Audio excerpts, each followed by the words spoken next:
live. I'll write it and we'll do it live. Who's got it better than that? No thing sucks. You got to pump it up, don't you know? Pump it up. You got to pump it up. This is a tough team right here. I like to know where Lou Holtz is right now. Don't you know? Pump it up. You got to pump it up. Don't you know? Pump it up. You got to pump it up. Don't you know? Pump it up. You got to pump it up. Don't you know? Pump it up. You got to pump it up. Don't you know? Pump it up. You got to pump it up. Don't you know? Pump it up. You got to pump it up. Pump it up, Trent. It's Wednesday. It's my favorite day of the week, Fan-Led Wednesday. It's been a week, man. It's been a week. A lot of dialogue happening on social media. Hopped on Twitter. Actually, I was on Twitter a little bit last night. Gave it up. I was like, nah, this place is toxic. It's awful. It's terrible. Woke up this morning, opened it up, and it was even worse than it was last night. Yeah, it was brutal for different reasons because of last night.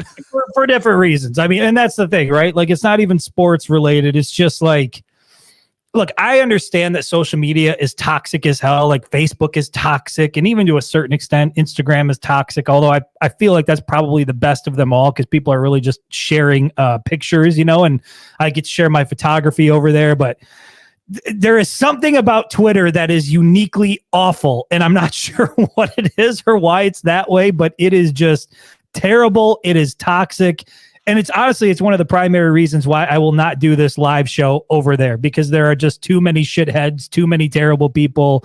And I feel like I need a soul cleanse. I might just bounce out of social media here. I might have a year left before I just got to, tip my hat, say, sorry, I'm out. I can't do it anymore. Trent, did you spend time on social media last night and this morning? Yeah, I mean, I'm scrolling through social media looking for football news or anything like that several times throughout the day. But no, I'm right there with you. Like, Twitter is, CJ's right. Twitter is a very different world. It's like people can just put their short little hot takes all on Twitter, just left and right, and without even thinking about it. And it's a different place. That's the way to put it. Tony Petrosky, he might have the secret sauce. He says his Twitter page isn't toxic at all. I'm not sure how you're managing that. Drew says we're free speech haters. Yeah, I guess. I don't know. I mean, I don't. No, I will say, like, on Twitter, you've got two different tabs. Like, my following page isn't very... This is good. Drew says, in other words, you're commies, but he spells your wrong, which is just very on brand. Thank you, Drew. Twitter. Chad says Twitter is definitely a hot mess. Yeah, it absolutely is. Go ahead. We're just going to have a Twitter debate tonight. No, but... Spend 30 minutes ripping on Twitter. My Twitter followers account isn't too bad because I can pick and choose what I see there. But the For You tab, that thing's crazy and wild. I don't even know exactly how they come up with that, how they generate that for you. But yeah, there's some crazy stuff on that from like all different angles too. What happens if we went out, huh? What happens if we win out, Trent? That's what we should really be focused on. That's what I want the focus of our show to be on, which is Michigan football. I mean, what happens if Michigan wins out, Trent? Is that a possibility? Like, it's Fan-Led Wednesday, so we're going to be looking for you guys. CJ says there's some decent porn on Twitter, though, so he's heard. Look, I mean, I think that's pretty much, whatever you see on there is in line with what your search history is, CJ, so I would be careful there. Look, we want to talk Michigan football, and I know that there are, a lot of question marks after Saturday and what we saw against Texas, and how do you fix it? How do you improve it? You got Arkansas State coming into the big house this weekend, and Arkansas State is 2-0, but Arkansas State should not be a tough challenge for the Michigan Wolverines. So I think it's going to be this is a really interesting game for the Wolverines, because after this game, you don't really have any more second chances. You get started with Big Ten conference play. You have USC coming to town, who's ranked number 11. They looked really good against LSU. And I think that the Trojans are going to be a problem in the big house. And so this is really Michigan's last opportunity to figure it out in the game before you got another big game on deck with the Trojans. So let's get into it. Let's talk about it. Ricky, let me see here. From the Facebook page, Ricky says, Fan-Led Wednesday. Let's go. My question is this: We heard Jaden Denegal had Ben Roethlisberger style potential. That's what Kirk Campbell said. How come we haven't heard his name at all during the quarterback battle? You know, Trent, I think that that's an interesting question because that's something that I was thinking about today. I put out a poll on Facebook. I was just curious where fans stood. Did not include him, as somebody pointed out, but that's why. To me, Jaden Denegal just isn't a part of this conversation at all. Why do you think that is? What have you seen or have not seen? Why do you think Jaden Denegal has just sort of fallen off the map and he's not even a factor? Yeah, I mean, he's at Michigan, so the coaching staff at least at one point in time had faith in the kid. Whether that's a backup material or they thought maybe one day he could be the starter at Michigan. But watching him in the spring game, I mean, he's clearly not even on par with Alex Orji, Jack Tuttle, Davis Warren. I just don't think that he's at that level. I think, maybe after this year, I don't want to speculate, but he could transfer to a smaller school, probably start there. But talking about Big Ten football, I just don't think Jaden Denegal is at that level. And obviously he must not be, right? Because he's not even being talked about as a potential starter for Michigan.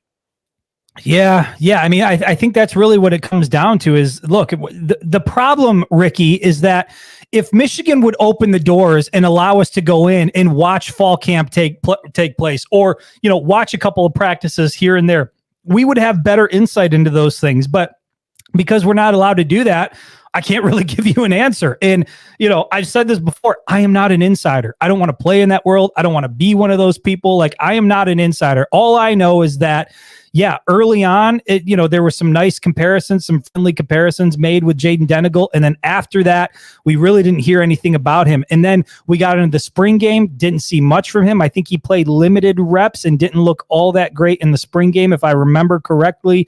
And then once we got into fall camp, I mean, early on, it was, hey, it's Alex Orji, Jack Tuttle. And then as camp went on, it's like, oops, Jack Tuttle's hurt. He's not really part of the mix. It's Alex Orji, Davis Warren. And I think everybody was surprised to see that the way, about a week before kickoff, everybody was looking at Alex Orji as he was going to be the guy. And it was days before kickoff that you really started to see Davis Warren ascend up to the top. And then we found out that sure as hell, he had won the starting job. And so, yeah, I don't know what the situation is with Jaden Denegal, but it's clear to me, Trent, to your point, that he's not a legitimate factor in this battle. And I don't think we're going to see him, quite honestly, throughout the remainder of the season. And you going back to that Kirk Campbell comparing him to Ben Roethlisberger, Jim Harbaugh also said that Alex Orji was going to be the best kick returner ever type of situation. So, I mean, that's just coach talk, and that's what they do. They hype up their players over and over. I'm done with, can we just stop with the damn analogies or what these people are going to be? Can we just yes, you hear something like that about Alex Orji and you're like, maybe this guy there's something special there. And then you never see him have the opportunity to do it. Or Jaden Denegal is like this Ben Roethlisberger type guy. He's buried on the depth chart. So I don't know why coaches feel the need to do this. Jim Harbaugh was really good at it, but look, let's stay on the quarterback topic because obviously that's a hot topic right now. Like I said, I put out a poll on Facebook, and I wasn't that surprised to see that people were advocating for a change at quarterback for Arkansas State, at least. I was surprised to see Davis Warren at the bottom of a 4-man list. This is a guy who, has it been completely smooth? No. Has he made some mistakes? Yes. He's thrown some interceptions. He's missed some open reads. Going through his progression is not necessarily all that great right now. So he is not a finished product by any stretch. But it's clear to me that the vast majority of this Michigan fan base wants to look elsewhere other than Davis Warren. Travis Connor from the Facebook page. Good to see you in here, Travis. He says, Chris, I honestly think we need to see both Orji and Warren throw the ball a lot this weekend. Trent, what do you think about that? Obviously, Davis Warren, he's had over 50 attempts through 2 weeks. And so he is getting his reps in. But what do you think about this idea that Arkansas State, we need to see a little bit of Alex Orji out there slinging the ball around? Yeah, I've been advocating for that since week one, since he's come in and ran or threw the ball twice. One was a touchdown pass. The other one was terrible, but you're not really giving the kid much of a chance either. You're bringing him in cold when you do, off the bench. You're expecting him to run the ball, which everyone in the building knows at this point in time that he's running it. give him a series. Give him at least one series, see what he can do. I mean, I'm not sold that he's going to be better than Davis Warren, but if he can be close, use his dual threat ability, run the football with him, if he can throw the ball, even if it's somewhat as good as Davis Warren, you have that added ability with his legs, and let the two square off with each other. I mean, clearly I think that it's a Davis Warren. That's who Michigan wants and is high on right now, is Davis Warren. But if the offense keeps being lackluster, I mean, at some point in time, you're going to have to look at it. And obviously it's this week because you have Arkansas State coming to town. Next week you have USC. So you have to be good next week for USC. Yeah, there's no question. Like I said earlier, I mean, you're running out of opportunities to get these things figured out. And I want to approach this in a couple different ways, because a lot of people are pointing at Davis Warren as the reason why the offense isn't doing what it's supposed to do. And I just don't buy into that. There are several issues with this offense that are contributing to the product that we've seen through the first 2 weeks. And it's because of those other issues that, honestly, like, I do think a quarterback change isn't going to solve everything, right? You're not going to fix the offensive line overnight. I'm not really sure what's going on with Donovan Edwards and how much of that is the result of the offensive line struggles versus him. You know, maybe it's his vision. Maybe he's not patient enough. You know, who out with the wide receivers is going to emerge as a go-to target, a guy who can not just haul in the ball when it's on the mark, but you can go up and you can make a play. You are a difference maker on the field. We see that with Ohio State and Jeremiah Smith, right? Like, that's a guy who's a difference maker. I don't know who that is at wide receiver. I think it might be Samaj Morgan, but we just haven't seen it all that much through 2 weeks. But going back to the quarterbacks, like, the reason why I think a change to Alex Orji, at least for the Arkansas State game, I feel like it's a great opportunity to give this guy not just one series. I got to see 2 series from Alex Orji. I need to see what this guy looks like when he's able to get into a rhythm. I think that the way that Michigan has used him through the first 2 weeks is not only to the detriment of Alex Orji, but it's to the detriment of the offense. Like, there is no flow when he comes into the game. Usually it's on third down. You're asking him to pick up a first down, and there's no mystery as to what's going to happen when he comes in, because everybody's keying on him and everybody knows he's going to run it. And so I just can't help but wonder how different the offense would look if Alex Orji was given the opportunity to actually play quarterback in a couple of series. I think the Arkansas State game is going to give you the opportunity to do it. So, yeah, is Alex Orji as good of a passer as Davis Warren? Probably not. I think Davis Warren is probably a more polished passer. Probably in camp and in practice, he makes better decisions, takes care of the ball a little bit better. I'm sure that all of those things played a factor in the decision. But I also think there's something to be said for the way guys perform when you're in the big house on Saturday. Sometimes guys are just gamers.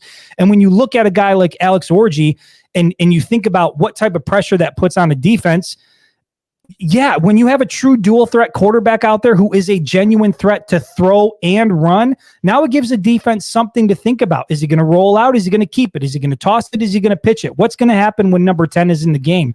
And when you can give a defense something to think about, when they're starting to second guess themselves, that's when you start to make costly mistakes. And that might be the thing that opens up the offense and allows for some more explosive plays. So Alex Orji is not going to fix the offensive line, right? He's not going to all of a sudden inherently make the wide receivers better.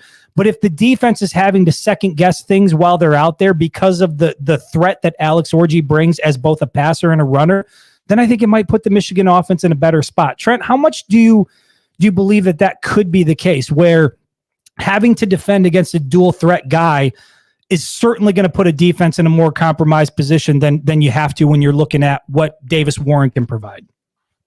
Yeah, definitely. I mean, we've seen that throughout college football for a long time now. I mean, look at the years that Ohio State was dominating Michigan, and they had several dual threat guys that Michigan couldn't defend because of the legs, being able to throw the football. Obviously, Alex Orji isn't at that level, but still, if you have somebody that can complete 65% of their passes, he can use his arm efficiently enough. He can run the football. Yeah, teams have to key in on both the run and the pass, and that adds a different element to the offense. JJ McCarthy could run the football, but they didn't really use JJ in that aspect. Whereas somebody like an Alex Orji, I think you would, because obviously they're starting Davis Warren, so they do have faith in him. if Orji does start and he gets banged up, I think Michigan's content, happy with the backup situation. So go out there and use Alex Orji to his full extent. So yes, I completely buy what you're saying there. I mean, yeah, just figure out what you have. He is such a mystery. And even the coaching staff, you don't really know what you have because you've only seen him in practice. You've only seen him in camp, and you only see him when it's Michigan on Michigan. Like, let the guy go out and just see what he does on a game day. And the beauty about doing it against Arkansas State is that Michigan should be well in control of that game. There are going to be opportunities for QB2, whoever that might be, to come in and get some reps. You might as well let number 10 do it and let him play the actual position of quarterback. If you're just going to continue to use him, and we talked about this on Monday, Trent, if he's just going to be one-dimensional every time he's in the game, I don't see the point in putting him out there anymore. And ultimately, like, not only is it not helping the Michigan offense, but let me ask you this. What is his current role doing for him as a quarterback or him as a collegiate athlete? Like, to me, the writing is on the wall that if this is how it continues, and maybe Michigan's fine with it, and I know that Alex Orji is bought in, and I know at the beginning of the year he talked about, I committed to Michigan, not to being the starter, and on and on. And I think I value that type of talk and that type of outlook. But the reality is, like, is he getting better? What is that? What is his role right now? Because I can't even define it, and I'm not sure how you continue to sign up for it beyond this year if that's if that's how you're going to continue to be used. Yeah, I feel like Michigan at this point in time, they're just trying to keep him somewhat happy by putting him on the field 8 times, 9 times a game. But at the same time, he's not stupid either. He knows that they're not letting him throw the football. He wants to throw the football. He is a quarterback. He wants to show people that he can throw the football. He knows, though, that the whole defense is keying in on him running the football. He has nowhere to go, nothing. And then when you decide to split Edwards out on the left side of the field, what does that mean? So then you're sending 8 guys at him. Again, there's no holes, nothing, stopped. And that's just kind of what Michigan's doing with him right now. And I mean, if I'm him, I'm definitely a little upset with how how I would be being used in the offense. So there's got to be, you either let him play and you let him throw the football occasionally, or you just don't play him because it's not going to work. Yeah, and I get what you're saying by trying to keep him happy and keep him involved, but to your point, like, I don't know, he's getting, 3 or 4 or maybe 5 reps a game. You're basically telling him you're going to run the ball. There's not a lot that's happening, and I almost feel like it's a bit of a confidence killer, right? Like, he's not having the opportunity to find his rhythm, get in a groove, sling the ball around. Like, he's basically just being used here and there, and there really doesn't seem to be any rhyme or reason for it. And so, I don't know, man. Once again, we've said this a lot. We're just a couple of dinks here on a podcast trying to, talk this thing out, but it just doesn't make a lot of sense to me. And if the only reason you're bringing in Alex Orji is in short yardage situations and it's a guaranteed run every single time, then I just think, why not try to get those yards with Khalil Mullings? Or why not try to get those yards with Donovan Edwards and keep Davis Warren on the field? We talked a bit about this on Monday, but there were several instances where it looked like Michigan's offense was starting to gain some momentum, and then they threw out Alex Orji on a 3rd down and they couldn't convert. So I don't think that's necessarily Alex Orji's fault, but I think it just speaks to, I don't think that they're using him the best way. I don't think it's helping the offense. I don't think it's helping Alex Orji. And I think there needs to be a big change in how they're addressing that, along with some other things on the offense. And we'll just get to it. I mean, come on, son. Harper from the Facebook page. He says Campbell has to earn his money now. Kurt Campbell, offensive coordinator. It's time for him to earn his money. Trent, I put out an article about this earlier, and it was specifically about Donovan Edwards. Obviously, I wrote about Alex Orji earlier in the day, but also about Donovan Edwards. He's another guy that, when you looked at this offense heading into the season, Donovan Edwards was one of those guys that gave you confidence that the Michigan offense would be able to do some explosive things, right? You got number 7 coming back. We know that he's a big play waiting to happen. There are question marks about, is he an every down type back? But overall, you could always count on some explosive plays from him. We haven't seen that through 2 weeks. Do you think that some of the struggles we're seeing with the offense are more personnel related, or do you think that whether it's half and half or maybe it's a bigger portion, how much of this do you think falls on Kirk Campbell and maybe a little bit of a lack of creativity in how you're utilizing these guys? I think we somewhat touched on this Monday, but I mean, my biggest concern about the Michigan offense, even before the quarterback, is the offensive line. I actually did a little bit of research today and looked at some advanced analytics. Davis Warren, when he's pressured, 66.7% of the time is coming from the right tackle position or Evan Link. And then 16.7% of the time is from Gio at right guard. So that right side of the line is absolutely killing pass pro. It's constant pressure coming from the right side. With that being said, though, I mean, that's definitely personnel.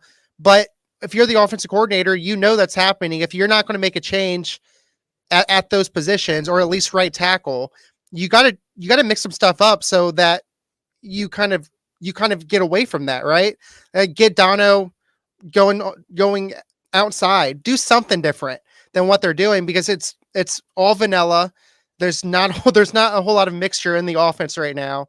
And if they play teams like Texas, which Texas is probably going to be the best team they play all year, but you play those top end teams like a USC or Ohio State, Oregon, you've got to get creative, especially if you have those issues on the line that need to get solved. Yeah, and I think one of the things I heard from, Sharon Moore, and I don't want to read too much into it and what he said on during his appearance on Inside Michigan Football, but he was talking about some of the issues he saw with the offense, and he talking specifically about the offensive line, saying we just have not been good enough there, and it's one guy here and it's one guy there. And when he was talking about how to potentially solve these things, or how he's going to try to solve it moving forward, his answer was to try to simplify everything, right? To try to make the playbook smaller, or just have them not think so much about the things they need to do. And when I first heard it, I'm like, okay, that makes sense, right? These aren't young guys, but they are, generally speaking, inexperienced, trying to figure some things out. Maybe you shrink down the playbook and you just try to get them to do A and B first before you move on to the rest of the alphabet. But the more I thought about it, I'm like, well, I feel like I haven't seen a lot of creativity out of the offense through the first 2 weeks. And so if the game plan is to even simplify things more from what we've seen during the first 2 weeks, I'm a little bit concerned about that. And I think a more simplified approach could work if the bread and butter was working. If Michigan was still that team that went into Happy Valley and ran the ball 32 consecutive times, that was a situation. I mean, talk about a defense that knows what's coming, right? When Alex Orji goes in, Penn State knew what was coming at some point.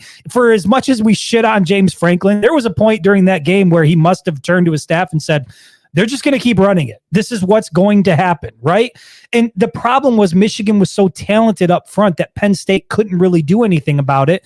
And Michigan was fine playing field position, right? If we got to punt the ball, we'll punt the ball. We know we can rely on our defense.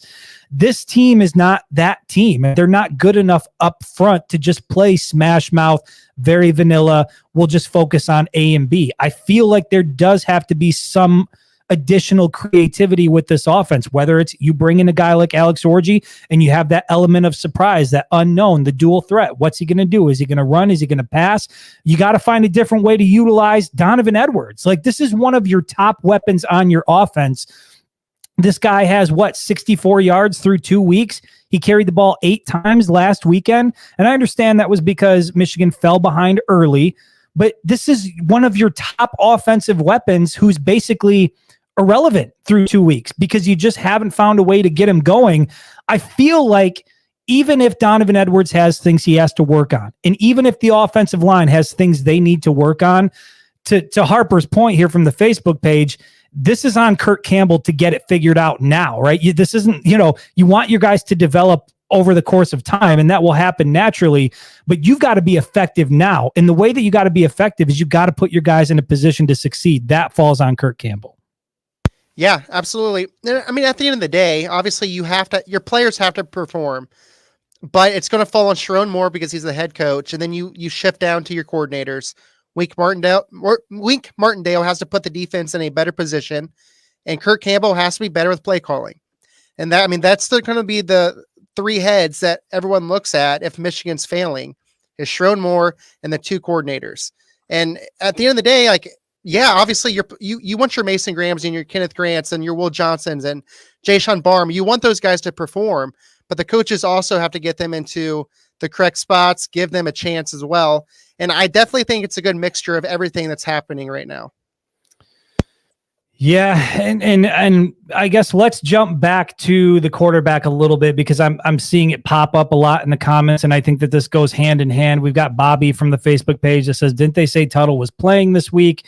Tyrone from the Facebook page says, let's see what Tuttle can do. Gigi from the Facebook page says, Tuttle is still hurt, right? My understanding is that Jack Tuttle last week, he was questionable, but he was suited up, and from what I've heard this week, it sounds like he's going to be available and ready to go. And Trent, when I put out that poll this week, I put 4 quarterbacks on it. It was Jack Tuttle, Jaden Davis, Alex Orji, and Davis Warren. And I said, look, if you're a fan, but if you had a say in the matter, who would you want to see start on Saturday? 51% of the votes went to Jack Tuttle. And to give you a comparison, only 5% went to Davis Warren. And this is well over 2,000 votes at this point. So 51% of the fan base says, give me the 7th-year guy, the 25-year-old, give me Jack Tuttle out there on the field. We've talked about Jack Tuttle.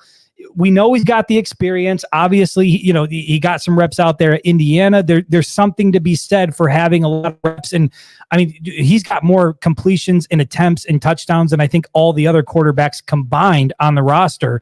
How do you feel about Jack Tuttle being the guy? If he's healthy enough, is he the one that you think would give Michigan the best chance to win now? Maybe less of a risk, less of a project. Is he the guy that you would roll with? Yeah, I mean, honestly, I would say so even more than what you're saying about Alex Orji, because I think Jack Tuttle is fairly athletic. Like he's not Alex Orji, but we saw him last year. He kept a ball and ran it 18, 20 yards down the field. And he is the veteran. Like he hasn't played a ton of football, but I think he's played enough where he knows he's played Big Ten football at Indiana. He knows what the conference is about. So if I'm Sherrone Moore and I'm Kurt Campbell, and if Jack Tuttle is actually 100% healthy, I'm letting Davis Warren and Jack Tuttle square it off. Whichever one looks better, can move the sticks, keep the football out of harm's way, because that's been an issue so far. I'm rolling with that guy. And then if you truly feel like you have to sprinkle in Alex Orji here or there, I mean, by all means, I guess do it, but let him throw the football if you do. But again, I'm rolling with either Davis Warren or Jack Tuttle if I'm the coaching staff. Yeah, I see the appeal. I definitely see the appeal to Jack Tuttle. And like we talked about when we opened the show, like the belief for a while was that it was Alex Orji, Jack Tuttle, until it became apparent that his injury was going to keep him out. I just, how much better to me, Jack Tuttle is like a slightly better version of Davis Warren. I'm not saying that they're identical, but I also don't think they're worlds apart in the way that they play football, if that makes sense. To me, the appeal with Alex Orji is I do think there's something to be said for having, this level of athleticism that can sort of make up for some deficiencies elsewhere. Like if you can escape the pocket and you can present issues here and there, like going back to that second guessing thing, that can sometimes open up some opportunities. But I'm also on board with giving Jack Tuttle a shot, even though I'm saying I don't think Davis Warren is to blame for everything that's happening, which is where I come back to. Like, even if you put Jack Tuttle out there, you're still going to have issues with the right side of the offensive line. You're still going to have issues with the running game, and you're still going to have issues with wide receivers not getting separation. So I just don't know that Jack Tuttle is the solution, but I am surprised that, the vast majority of the fan base, at least the ones that participated in the poll, they are fully on the Jack Tuttle train. And given the fact that he's healthy, it seems like a pretty safe bet that we're going to see him this weekend. But to your point, Trent, if they are not going to let Alex Orji throw the football, just stop using him. You have to stop using him, because all it's doing, unless you're going to play an inferior defense like an Arkansas State, but if you get up against a Texas, you get up against Ohio State, or even an Oregon, hell, on the road at Washington, and you're not going to switch it up with Alex Orji, you're basically giving the defense a free play. They know exactly what is coming every time number 10 goes in the game. So going back to Kurt Campbell, that's just something that has to evolve, and they have to find a better way to utilize him. And if you don't trust that guy enough to sling the ball, just take him out of the quarterback room. Put him somewhere. Hell, let him return kicks. Put him in the backfield with Donovan Edwards and Khalil Mullings and use him as a running back. Yeah. I don't care what it is, but if you don't trust the guy enough to throw the ball, I don't even understand how he's still a quarterback at the University of Michigan at that point. Does that make sense to you? And somebody brought that up on social today. This idea that, Alex Orji just can't throw the ball, and they know he can't throw the ball. Then how does that guy still have a spot on this roster as a quarterback at the University of Michigan? Trent, explain that to me. I've had so many people ask me that question. I'm like, I don't know. Like, clearly Michigan has to have some sort of faith that he could play quarterback here because he is a quarterback. It was a 2-man race with a guy who can't throw the ball. Yeah, exactly. But then when you put him in the game, you clearly don't think he can throw the ball because you don't let him. So yeah, I can't make it make sense because I don't understand it myself. He was a high 3-star recruit, came to Michigan from Virginia Tech, I believe, switched from Virginia Tech to Michigan, and he's still there. He's still a quarterback. So Jim Harbaugh didn't want to move him. Sharon Moore doesn't want to move him. They have to see something from him, right? Like they have to, or you would switch him to running back, or you would switch him to linebacker. Whatever you do, but you wouldn't keep him a quarterback if you can't throw it. And we know at Michigan, they're not afraid to have people switch positions if they think they can be effective elsewhere. Khalil Mullings is a perfect example of that. Max Bredesen, perfect example of that. I mean, we've seen guys make position changes that have put them in a better spot to be successful. So, yeah, it's a mystery to me. And again, it's not all on Davis Warren, but if Jack Tuttle is healthy and you want to give him a shot and we think it can spark the offense, like I do think, I don't know who it's going to be, but my gut is telling me that we are going to see another quarterback this weekend have a legitimate opportunity to do something. And so I think that alone gives me some excitement about what we might see, because if it is Jack Tuttle, you have a guy like Tuttle and a guy like Orji who are supposedly in the mix, and we just haven't really seen them on a fall Saturday. I just want to see it. Save the spring game stuff for me. I'm not interested. I want to see what it looks like on fall Saturdays. You should have the opportunity to do that against Arkansas State. Chris, what's that old saying real quick? The backup quarterback's always the most famous man on campus. If you have Listen, you said that to me earlier, and what was my response, Trent? What was the response? Well, yeah, of course it wasn't an issue with J.J. McCarthy because he was really good. But Michigan doesn't have J.J. McCarthy. But that's what I'm saying. Like that old saying that the backup quarterback is always most popular. That's only the case when your starting quarterback isn't playing as good as people think they should play. Think about the whole Jim Harbaugh era until JJ. Like you always had at some point in time, you had some of the fan base calling for the backup. Every single, even when Shea Patterson was there, you heard about it. There was a point in time where I was clamoring to get Brandon Peters on the field. You got to get Brandon Peters out there. Brandon Peters. He did. He got out there. He did get out there, and he got his head taken off in Madison, if I'm not mistaken. Ricky from the Facebook page, he says, let me also ask you men this. You know what, Ricky? I like the way you phrase that. Just asking a couple of men some question. He says, Sharon Moore got $6 million a year on his contract, the 6th highest paid in the Big Ten. We've seen the basketball team become a dumpster fire. We see that Ward Manuel fired Juwan Howard, and he had deep ties to Michigan. How long of a leash does Ward give Sharon if the team loses 4 to 6 games this season? I do think it's an interesting question. I don't think it's a matter of this season, but Trent, I'll put it to you. Like, how long of a leash do you think Sharon Moore has with his new deal in place?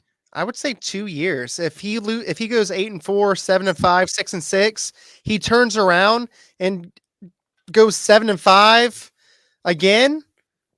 I think that they might be looking for another coach because think about what they've done the last 3 years in Michigan. You went from being a middle of the pack team before Harbaugh, even in the beginning years of Harbaugh, to being one of the best in college football. You don't want to go back down that road, right? Like at that point in time, he might be looking for a big name to bring in for Michigan. I don't know who.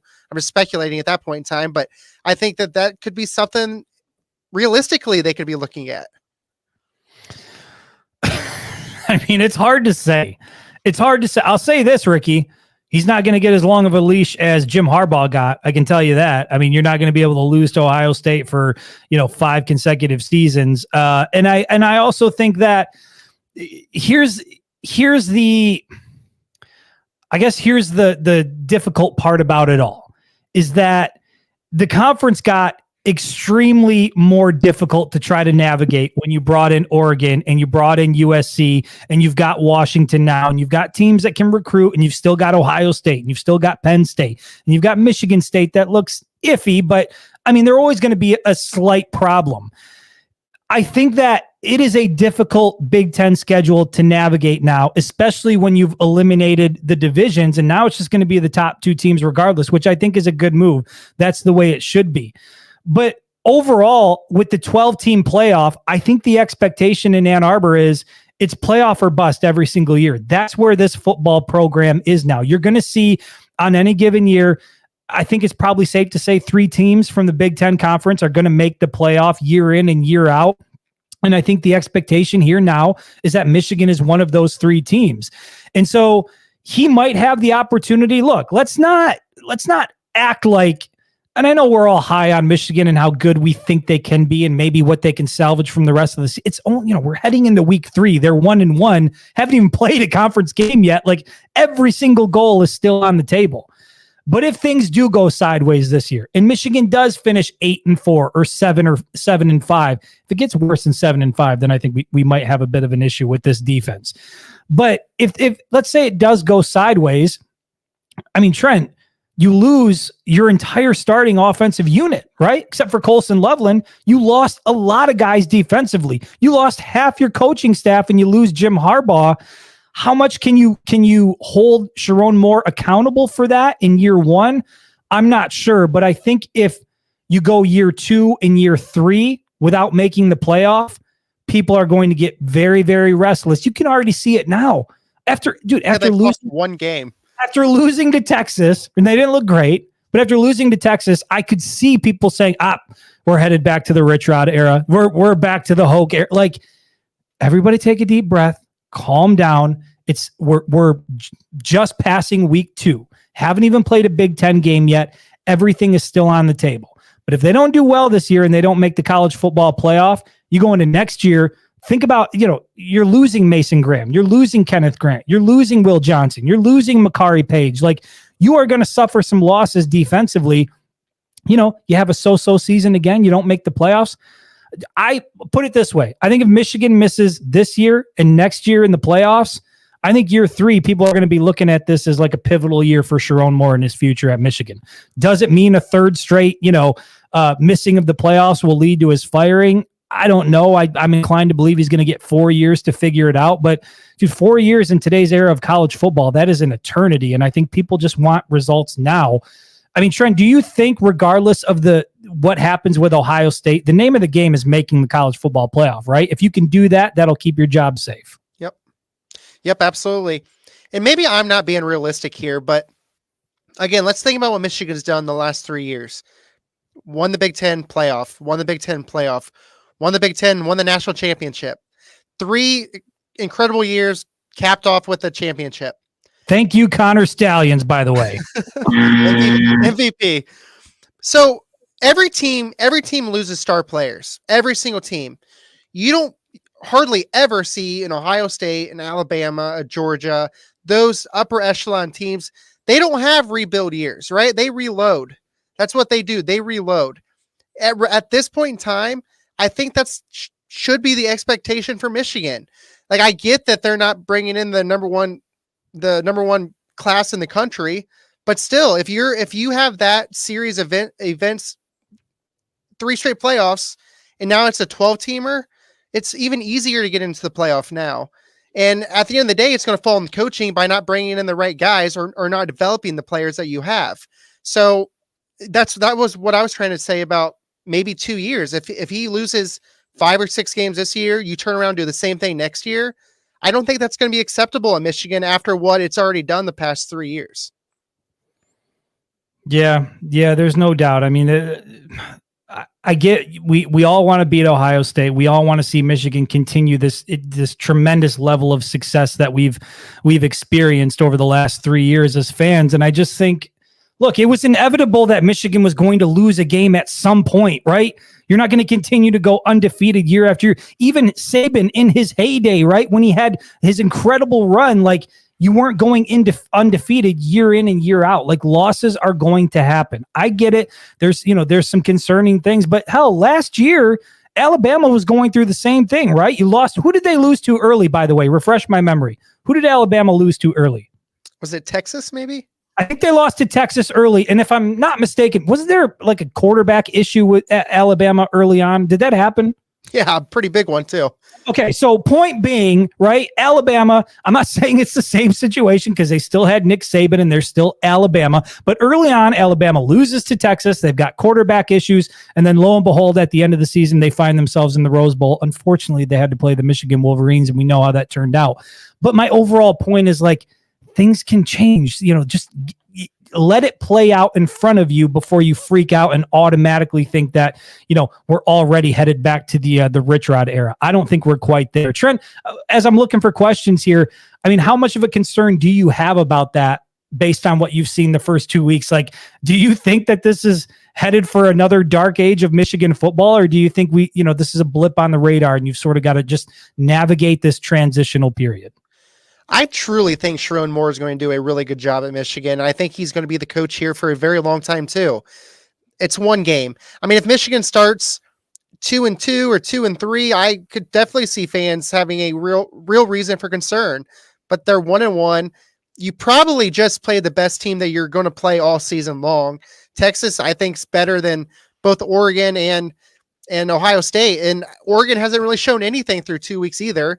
Obviously, by the end of the season, they could be right up there, but Michigan could be as well. We don't know. We've seen 2 games.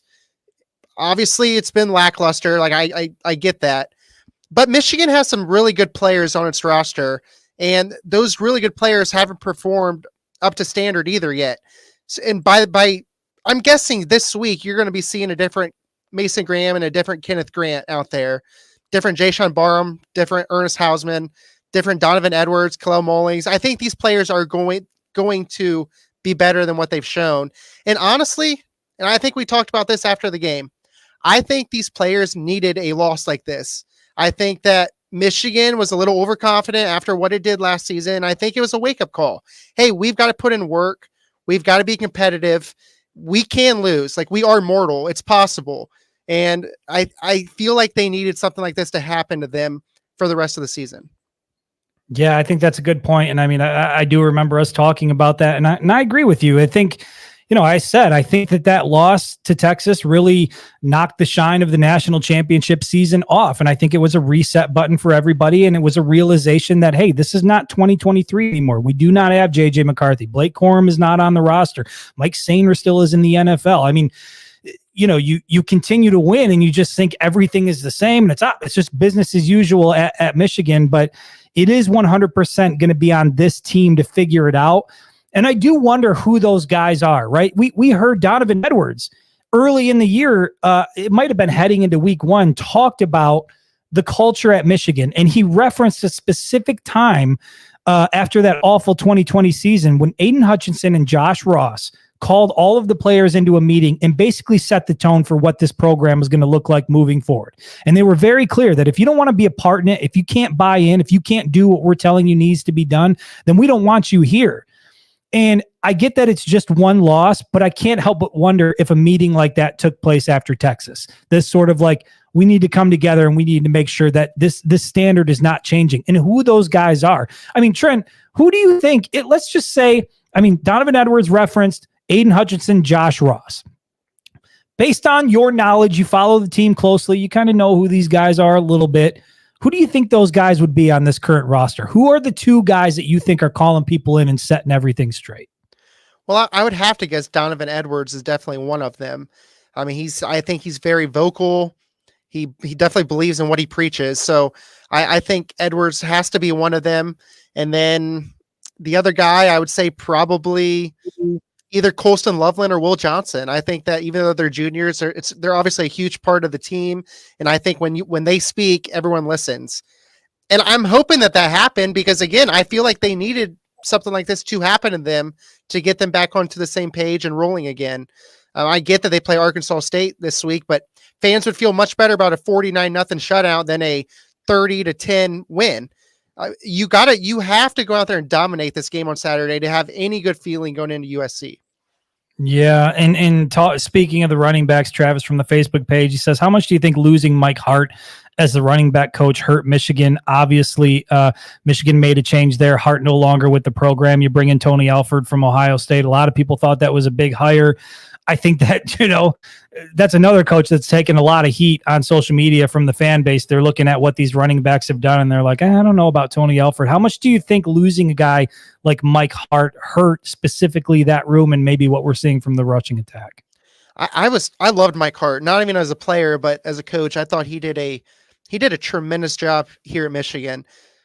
I mean, I feel like Tony Alford is a good coach, though. He had success at Ohio State. I know that Buckeye fans are, oh, he's not that good. He wasn't a good recruiter, this or that. But he's been around the game long enough where I think that he was a good replacement for Mike Hart.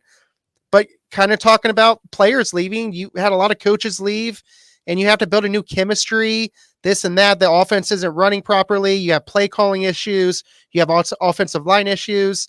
I mean, I can see Tony Alford getting some of that blame, but I don't put any stock in that, not yet at least.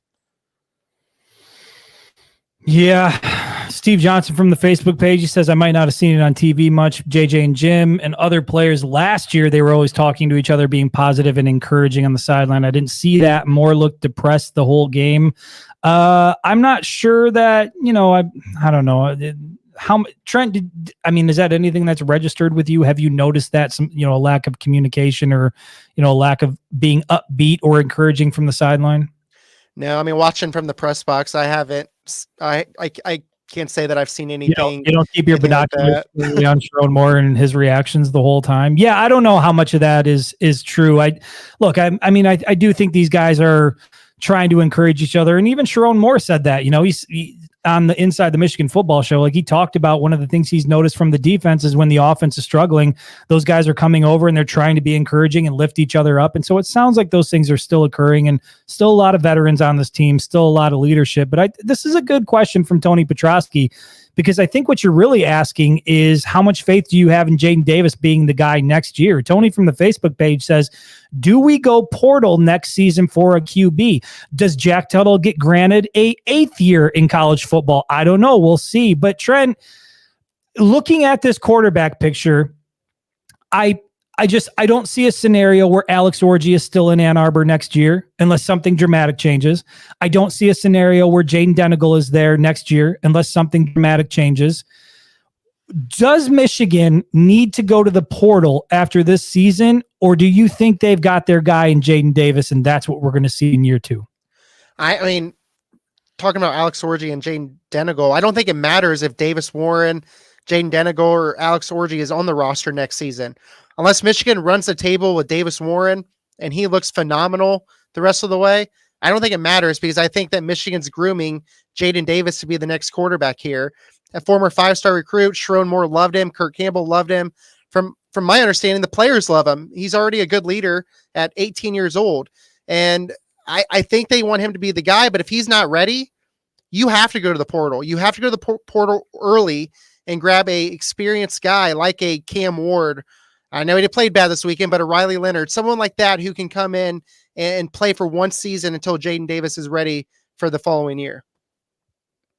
I think it's got to be that similar trajectory to what we saw with JJ McCarthy, although JJ McCarthy did get some reps in his freshman season. I mean, dude, I think when he made that pass against Western Michigan, everybody was like, okay, can we just get Cade out of here? We knew that guy was going to be the guy. And I don't want to piss off Matt Kirby if he's still here in the comments, but we all knew that it was JJ McCarthy. I don't know that we're going to get that same opportunity with Jaden Davis in year 1, because I do think he's going to be on ice for the entire season. But yeah, I think overall that's where it needs to be, right? Your 4-star QB, borderline 5-star, depending on what service you look like. But overall, he was one of the top quarterbacks in that class. And I think that if he's not your guy next year, I think that's a bit of an issue, right? You've done relatively well on the recruiting trail with some quarterbacks in the 2025 class and 2026 with Brady Hart coming, I think, in 2026. But It's going to be a minute before you get something out of those guys. Jaden Davis has to be the guy next year. If Michigan has to go to the portal for their QB1 next season, I think we've got a big issue in Ann Arbor that needs to be addressed. To me, it's Jaden Davis or bust next year. They got to do everything they can to get him ready for next season, which is why a lot of people are pressing for him to get game reps now.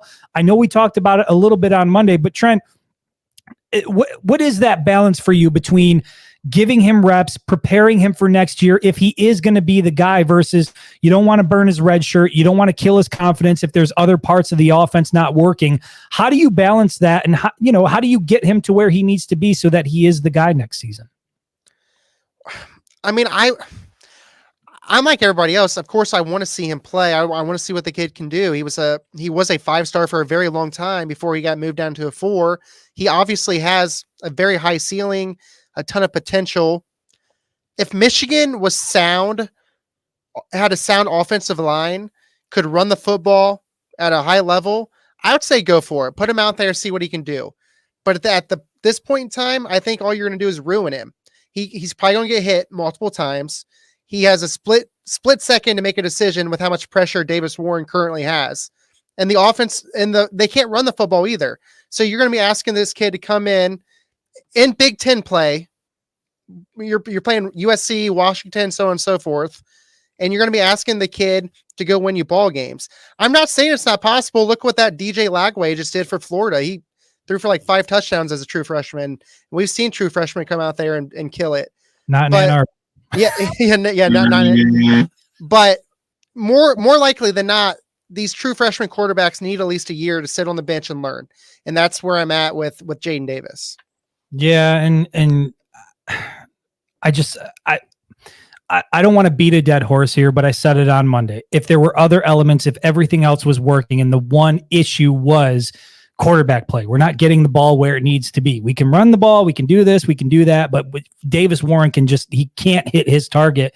Then I think maybe you give Jaden Davis a look because everything else around him is working. But right now it's not. And so I think it could actually work the opposite way as most people would hope, where, you think he's going to come in and light it up. There's also an opportunity that he comes in, gets his head taken off, and his confidence is in the tank now. And he's trying to figure out, what does my future look like here at the University of Michigan?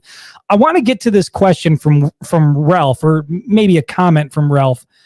I'm going to be honest with you, Trent. I was at my son's soccer game last weekend, and they were about to take the field, and some of the parents were coming up and pulling up their chairs, and there was obviously Michigan fans, and they were digesting as well. Like, you could hear certain conversations taking place talking about the Texas game. And I heard one parent say, somebody asked him about the game, and he was like, well, we're not Ohio State. We're not going to be elite every single year. He's like, it just is what it is. And I felt a certain type of way about that. Ralph from the Facebook page says, as much as we don't like to hear it, Ohio State doesn't go through that. Alabama doesn't go through that. If we're a true blue blood program, no reason we should be going through that in terms of a rebuild year or a struggling year. How do you feel about that, Trent? Do you think this Michigan football program, given its history and kind of where it, has traditionally been in the Big Ten Conference, we know there was 2 decades there where they struggled against the Buckeyes and things didn't look great, but now you've strung together 3 solid years of success in the playoff era. Do you take issue with the fact that there could be a down year in Ann Arbor, just given where this program was at the end of the Harbaugh era? That's kind of what we've been used to since 2000. Michigan's kind of been anywhere from an 8 to 10 win team, it seems like, and you would have some down years in between there. But going from back to that was the point I was trying to make about Sherrone Moore, maybe 2-year leash, is going back to 2021. Michigan's been one of the best teams in college football, and just because you lose a bunch of guys from last year's team, it happens to Ohio State, it happens to Alabama, it happens to Georgia, it happens to all those top teams. But who's always among the best at the end of the season? Ohio State, Georgia, Alabama. And the way Michigan has been the last 3 years, that's what the fan base wants. Michigan should be up there, especially with a 12-team playoff. With a 12-team playoff, it should be even easier to make the playoff now. And Michigan should be right in the mix because it is Michigan. It is a blue blood. It's a blue blood football program. And that should be the expectation going forward. Yeah, I think that is going to be the fan expectation from here on out. That's never going to change. And it's funny because dude, up until that 2020 season, like you would see it within this fan base where, and I think part of it was the love for Jim Harbaugh and people wanting to defend him. But, there was this sense among a good portion of the fan base that like, look, we might not be in the playoff hunt. We might not be doing this, or we might not be polling in the number one recruiting class, but we do things the right way. Our kids graduate, they go to class, they come to play school, like that type of thing. And I think that with this string of success now, the consequence to that is people expect it, right? You figure out a way to win in the playoff era, in this era of college football. And I think that that's what people expect. And even though the Big Ten Conference is loaded now, there's way more hurdles between, the start of the season and getting yourself into the playoff. Now with an expanded playoff, the goal for Michigan is going to be, you need to make the playoff every single year. Like I said, beating Ohio State, you want to do that, right? That's going to be a part of how you're judged as the head coach. But ultimately, if you're missing the playoff, that's going to become an issue. And I'm just not sure how long of a leash you get, 2-3 seasons missing the playoff, and that could become an issue. Justin from the YouTube page, he says, how much does Michigan have to win by? How many points do they have to put up to lower the worries for the rest of the season, at least a little bit against Arkansas State? Trent, that's an interesting question. I mean, what do you think this thing needs to look like? What do you think Michigan needs to do for people to sort of take their hand off the panic button and say, you know what? I think it might be okay. I mean, I don't think it's going to matter unless Michigan wins 68-0, which we know that's not going to happen. But I think that if Michigan could go out there and win 42-3, 42-6, I think fans should feel better. I mean, going back to the last few years, Michigan has been around 30 to 37, 38 points during their non-conference matches. And if you can go out to Arkansas State, who's 2-0, coached by Butch Jones, I think if you can put up 41, 42 points, hold them to 3 or 6, you'd be feeling decent going into USC. Yeah, I mean, in my mind, as soon as I read the question, the first number that popped up was 63-0. If I see 63-0, Donovan Edwards goes off for like 100+. You've got Jack Tuttle or Davis Warren moving the ball through the air effectively. The wide receivers are finding a groove. Everything just looks the way it's supposed to look. I'll feel good about it. But I mean, if you start to see some glaring issues again against a team like Arkansas State, where, yes, Michigan should bully them for the afternoon, but if you're missing wide open receivers, there was an instance against Texas, right? I wrote an article about it today, but there was a sequence there in that Texas game where Davis Warren missed a wide open Samaj Morgan, probably would have went for a touchdown. And on the very next play, Colston Loveland ended up fumbling the ball.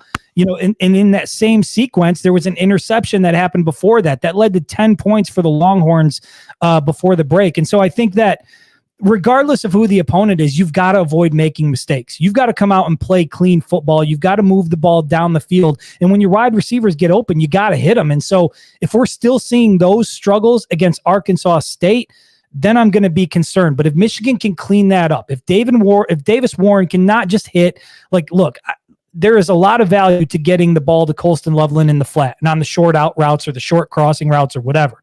But you got to show that you can push the ball down the field. You've got to show that this Michigan offense has a vertical passing game, because absent of that, everybody's going to load the box. Everybody knows what's coming. It's going to be a short route, short run, Alex Orji up the middle type thing. Like, there just is no deep threat. And until you can prove you've got that in your arsenal, defense is just going to continue to creep up, crowd the line, and it's going to make for a long day.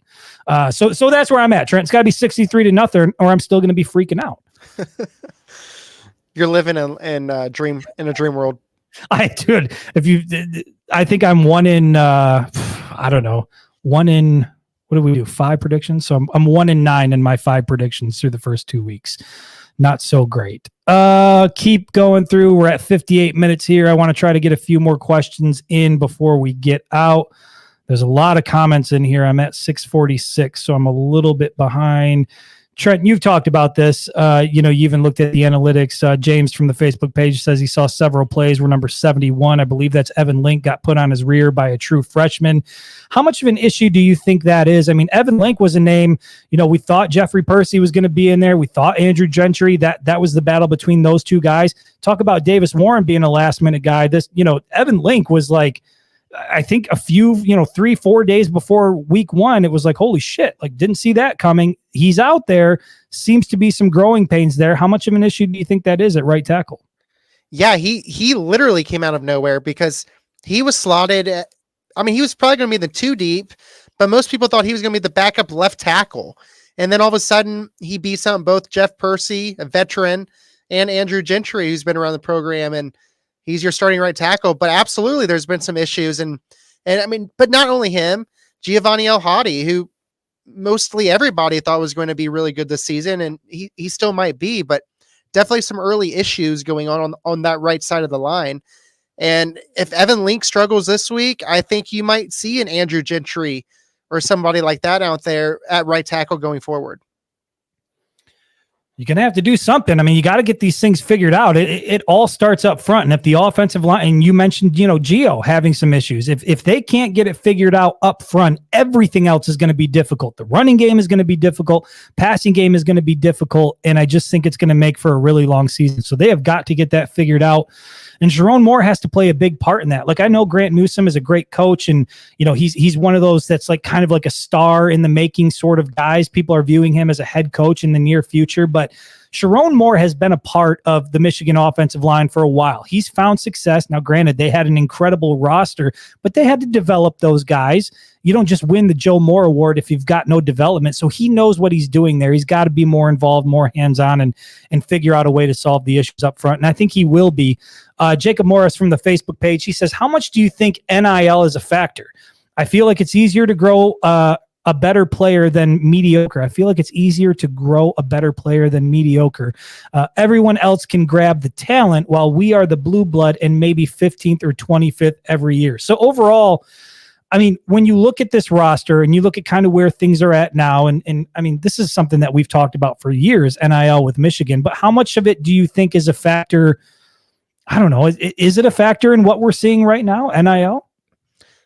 I don't know that it's a factor in what we're seeing right now, but it's definitely a factor in as to what Michigan brings in, especially in the long term of things. They're not recruiting these 5-star quarterbacks and these 5-star elite receivers, partially because of how they play, but also partially because they can go to Oregon or Ohio State or Alabama and get a bunch of money to go play there.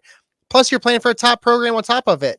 And like you said, we've already kind of talked about all this stuff, but it's definitely somewhat of a factor, I think.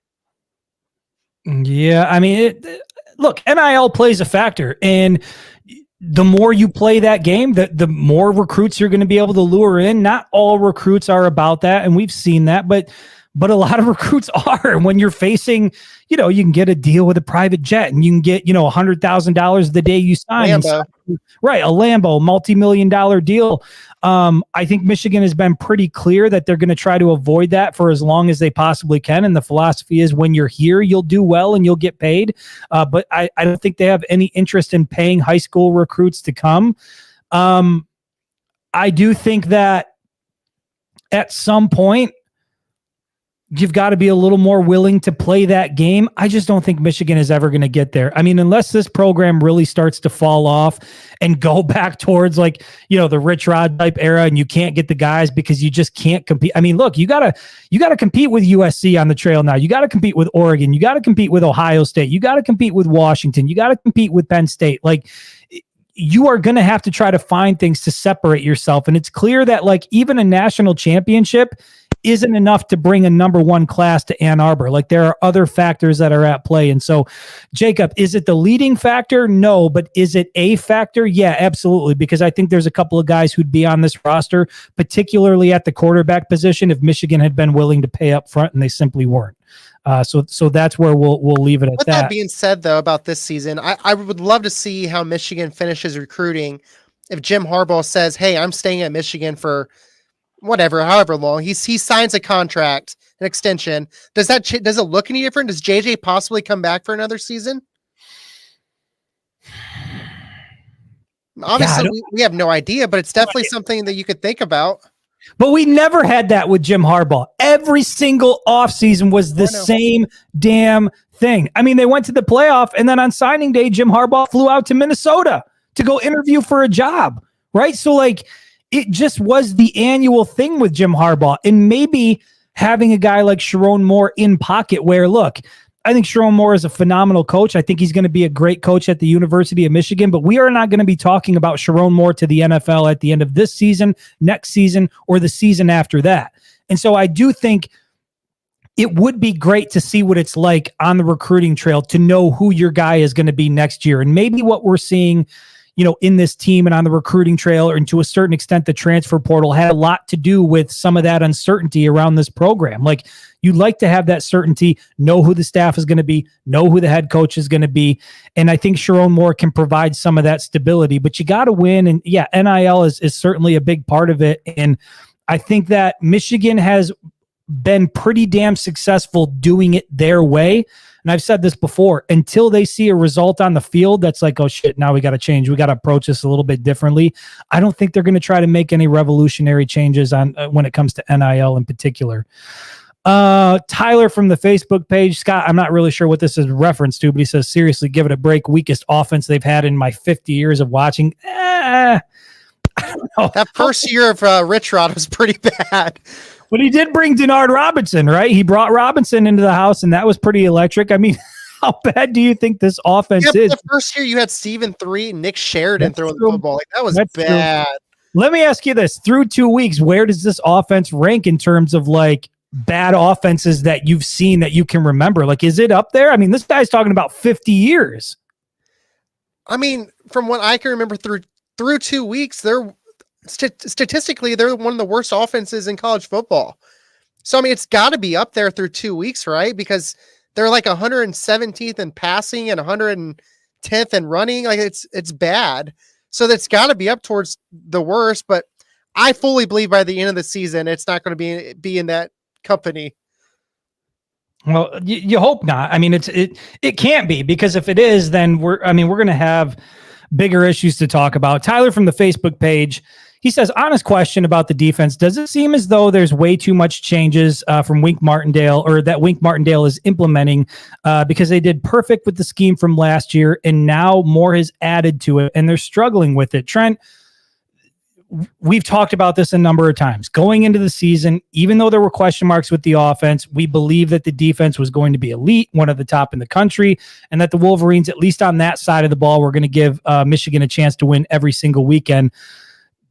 Looked okay against Fresno State, still gave up some things through the air, and then against Texas, and I'm not going to take anything away from Texas because Quinn Ewers was magnificent. The Texas offense was phenomenal. They were running the ball at will. They were passing the ball at will. They were converting on third downs, 10 of 16 on third down.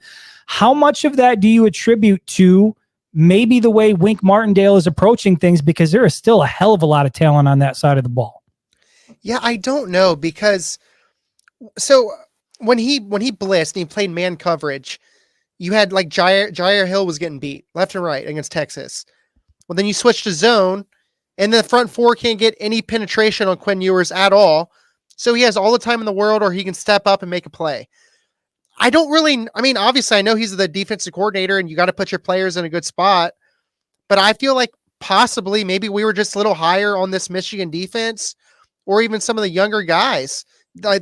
Maybe there's more growing pains than we anticipated. And I think that's probably more of the issue than Wink Martindale, which again, I know that he is the defensive coordinator. He's the one calling the plays, and he's going to get the brunt of the frustration. But I think it's more player issue right now at Michigan for the defensive side of the ball than Wink. Yeah, I mean, you're probably right. I think, look, man, I did an article about statistics of the defense through 2 weeks, and I know that the Texas game is playing a huge part in that. But there are 18 teams in the Big Ten Conference, Trent. Through 2 weeks, in passing yards allowed, the Michigan defense is 17th. 17th out of 18 teams in the Big Ten. In passing yards per completion, the defense is 18th, dead last. In rushing yards allowed, they're doing a little bit better. They're 7th in the conference. In first downs allowed, they're 16th in the conference, again, out of 18 teams. On third down conversion percentage, Michigan is 17th in the Big Ten Conference, out of 18 teams. In scoring defense, Michigan is 17th in the Big Ten. And in total defense, Michigan is 17th in the Big Ten. So do I think it's different if Jesse Minter is back? Do I think it's different if Mike McDonald is running things? I would be inclined to say yes. I just think it would be. I think that's one of the most puzzling things for me so far in this early season is that even if there was going to be, some sort of early rust, maybe you got, there's a new group, you're trying to work it all out. You still got Mason Graham, you still got Kenneth Grant, you still got Ernest Hausman, still got Josiah Stewart and Derek Moore. These are, guys who have been in the program for a little while now. Makari Page and Will Johnson back there. How the hell is this defense statistically one of the worst in the conference through 2 weeks? Even with Texas, part of the equation, how does that happen with this Michigan defense? I don't know how to make sense of it. And I don't know, Tyler, to your question, is it an issue with Wink Martindale? Is it a personnel issue? Because I believe so much in the guys on the field, I have to believe it's more of a Wink Martindale issue. Yeah, I mean, I definitely put stock in that. If Jesse Minter is back, it probably does look a little different. Obviously, even though he's running the same scheme, there's going to be little changes that he makes. These players have been used to Minter now for a few seasons, and McDonald before that. But I mean, just watching the game, your star players, either Wink Martindale has changed so much of that defense that we don't realize, or your star players aren't living up to the billing early on. I mean, I keep saying that Mason Graham and Kenneth Grant are ranked towards like so Mason Graham on PFF, he's like the 350th ranked defensive tackle right now in college football through 2 weeks. And Kenneth Grant's like 590th. And they're just not playing like Mason Graham and Kenneth Grant. Your Jayshon Barham, your Ernest Hausman, they're supposed to be really good. They don't look very good either early on. So, yeah, again, Wink Martindale, maybe he did change up everything and we just don't realize it. But I don't think your star players are playing like star players early on. I mean, Keegan from the YouTube page says, are we turning into Clemson? When we were talking about, Ohio State, Georgia, Alabama, that was the thought that came into my mind. I'm like, is Michigan kind of Clemson a little bit? And I don't know. All I know is that the expectation at the University of Michigan now, the bar has been set high. We saw the Michigan Wolverines win a national championship. We saw that they could go toe to toe with Ohio State. You take on Nick Saban in Alabama and people want to say, well, that was Nick Saban's worst team in years. Yeah. You weren't saying that shit before the game. It was all like, look at their reaction in the ballroom there. Oh, they know what's coming. Alabama's about to whoop that ass. And then when it didn't happen, you switched up. So we know what that's all about. But overall, the expectation is that you got to get to the 12-team playoff. I think with playoff expansion now, yes, you want to beat Ohio State in that final game during the regular season, but if you get into the playoff, high probability you're going to have a shot at them again anyway. So I just don't know how much value there is to that specific game. Like there was pressure on Jim Harbaugh, right? You had to win that game every single year because it was so critical to your shot at getting into the college football playoff, playing for a Big Ten championship. When you share that division and it's only a 4-team playoff, you got to win that game. Now the equation is a little bit different. And yes, you absolutely want to win the game, but you don't necessarily have to if everything else falls the way it needs to fall. So I think for Sharon Moore, for this Michigan football team, you got to get to the playoff. Does 9-3 do it this year, Trent? I don't know. I mean, I feel like 9-3 still feels a little bit lofty, and you were at 10-2 and you've moved to 9-3, and there's just a lot of football to be played, man. And it's going to be, I think everybody's going to be looking at Arkansas State to see how this team responds coming off of a loss because they haven't had to do that since the 2021 season. But they did respond well after that last loss, and they went on and became a playoff team, beat Ohio State, won a Big Ten championship, got themselves into the playoffs. Can Michigan do it again with this particular squad? I don't know, man. I think that let's end it here as we're at 1 hour and 13 minutes. And there's a ton of questions, and I'm sorry. Look at, oh my God. Is there a black hole that's about to open up here? Matt Kirby says, I'm agreeing with Trent. These two are like arch nemesis here on the show. And now what is this commonality you two? See, I'm right sometimes. Sometimes he's right. Sometimes he's right. CJ asked about this on Monday's show, and I don't think we did a really good job of, articulating it, but let's end the show here. And I hope this leads to good things, but we've talked a lot about concerns we have about this football program after 2 weeks. Trent, what are some things that you've identified that make you feel good or confident about the remainder of this season? Oh, Lord. Colston Loveland, I think he's a really good tight end. I think he's a great safety net for Davis Warren, assuming that he continues to start. I think you have something there. You have good chemistry, and you can rely on him. I know he fumbled the football, but that was a fluke play. Defensively, I think the edge rushers have been good. I know they didn't get home against Texas, but I think Josiah Stewart and Derek Moore are really good. And I know Mason Graham and Kenneth Grant, as much as I've been harping on them, they are elite. They are really good. Will Johnson. Texas didn't even target Will Johnson on Saturday. And that tells you everything you need to know there. I think Makari Page is good. I just think there's some other issues defensively, like the Jair Hill. I think has struggled mightily through 2 weeks. So, I mean, there's definitely a lot that needs improved, but Dominic Zavada, I saw Matt Kirby put kicker. A lot of people saying he's been phenomenal, absolutely phenomenal. So James says the kicker, Ralph says the kicker, Matt says the kicker, Tyrone says the kicker. Yeah, I mean, look, you always want to feel good about your field goal kicker. Like when they're good, it's like you just sort of take it for granted. It's only when it becomes an issue that you're like, holy shit, like that's a really important thing. And Michigan has that, and they've put together a string of really solid kickers. By the way, how about Jake Moody going 6 for 6 for the 49ers, tying a franchise record and leading the NFL in points after week 1? Nobody has scored more points than Jake Moody after week 1 in the NFL. That's a Michigan man right there, the sledgehammer. Yeah, I mean, I think you're right. Like, Colston Loveland, obviously he had the unforced error against Texas, and it was a costly error, right? Like it put Michigan in a bad spot, and then Texas went and converted it into points right before the half. But overall, I mean, I think he's going to rebound. I think he's going to play well. He is an elite talent. And I think whoever the quarterback is, whether it's Davis Warren, whether it's Jack Tuttle, Alex Orji, knowing that you've got number 18 out there, I think that's going to do wonders for this offense. And I've seen people mention it. Khalil Mullings is another guy that I think is, I mean, damn, he only carried the ball against Texas 6 times. And so really all you can do is base his performance on week 1 against Fresno State, where he did put up like 92 or 93 yards, and it wasn't all that easy. And he was running behind an offensive line that was struggling, but at least he was moving the pile. He was keeping his legs going. He was dragging guys along with him. He is a hard-nosed runner, short yardage guy, no doubt about it, but he's also got the shake and shimmy. And I think that he has the makings of everything that you would need in a feature back. And so I think that that's been a bright spot. And then defensively, you still have Will Johnson back there. Yes, he was not targeted against Texas, but when he was targeted against Fresno State, you do it too many times, and Will Johnson is a guy who's going to be able to make you pay, but you absolutely have to figure out that other corner spot. And if it is going to be Jair Hill, you just hope that the development comes quicker.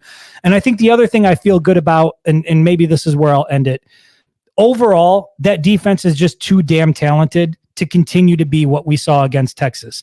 There's no way this defensive unit is going to remain at the bottom of the Big Ten Conference, continue week after week to allow teams to convert on third down. At some point, they're going to get this thing figured out. The talent is there, just like it is with Kurt Campbell offensively, to figure out how to utilize his weapons and put them in the best position to succeed. Wink Martindale's got to do it with this defense. You cannot waste what should be one of the best defenses in the country. You got to get that figured out. There's no question about it. Trent, we got Arkansas State this weekend. Time to get back on track. It's time to get excited once again about Michigan football. You're coming in from Ohio. We'll both be back in the big house Saturday. But before we get there on Saturday, we'll be back on Friday. Game predictions. My goodness. Hopefully we're going to be a little bit better. We both have to get better at that, because I went 0 for 5 too this past week. Fred went 0 for 5. I went 0 for 5. We'll be back on Friday and hope we can do a little bit better. But appreciate all you guys for participating, and we'll see you then. 6 o'clock. But she's touching his now.